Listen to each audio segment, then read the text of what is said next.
Basta mga karatrat, this is BastiBoys.ph at welcome sa ating motor review. Kung bago ka lang sa channel ko, just click the subscribe button below and hit that motherfucking bell para updated ka lagi sa akin. Andito po tayo sa Rusi. Andito po tayo sa Rusi, May Kawayan, Bulacan, na kung saan merong bagong labas na scooter ang Rusi, which is yung Sparkle 125 Fi. I-check natin kung magkano yung cash, magkano yung down payment, magkano yung installment at mga requirements. Tara, pasok tayo.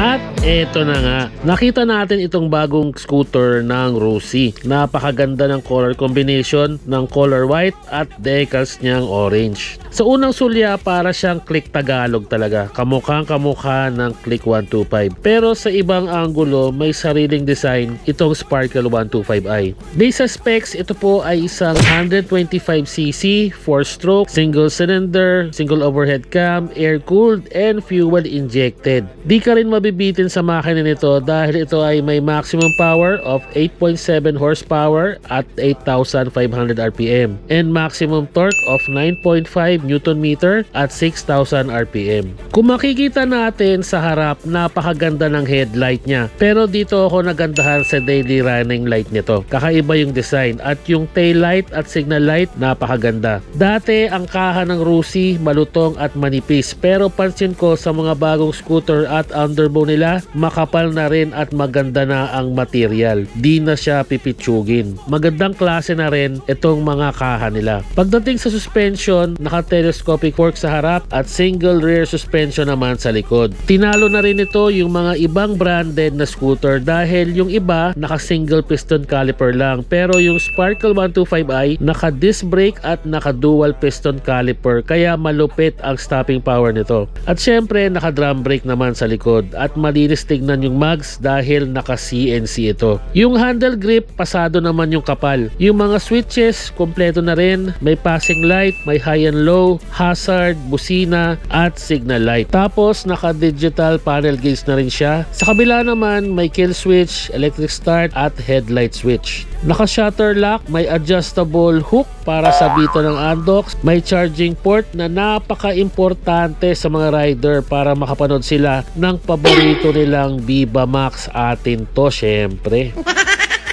Ang mga gulong nito, 80x90x14 sa harap at 90x90x40 naman sa likod, na saktong-sakto sa bangkingan. Meron din itong compartment, kasya ang half size na helmet at kasya rin ang iba pang mga gamit na pwede mong dalhin. Yung upuan, makapal at malambot, kaya hindi sasakit yung pet mo rito. At yung sinakyan natin, sakto lang yung manibela, hindi maikli at hindi masyado malapad. Para ka ring nakasakay sa Click 125. Yung seat height, sakto pa rin sa height ng Pinoy.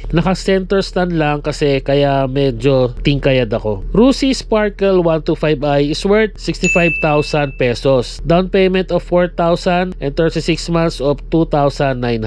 Dito po sa Rusi May Kawayan, white pa lang yung nandito na available. Para sa ating requirements, 2 valid IDs, barangay clearance, cedula, and Meralco bill. In case need ng co-maker, magdala lang po ng 1 valid ID. For questions and other inquiries, please visit or call Rusi May Kawayan at 0917-834-5559.